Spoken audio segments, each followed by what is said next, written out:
تو جب لوگ کہتے ہیں مجھے اپنے گلے میں تعویذ کیوں ڈالنے کی ضرورت ہے، کہو تم کعبہ کیوں گئے؟ آپ نے زمزم کا پانی کیوں پیا؟ آپ نے یہاں 2 رکعت کیوں پڑھی اور پھر 7 بار وہاں گئے؟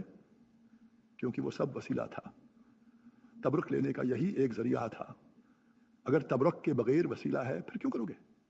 وسیلہ کا مطلب ہے کہ میں اللہ عز و جل کی طرف وسیلہ تلاش کر رہا ہوں قرب حاصل کرنے اور برکت حاصل کرنے کا۔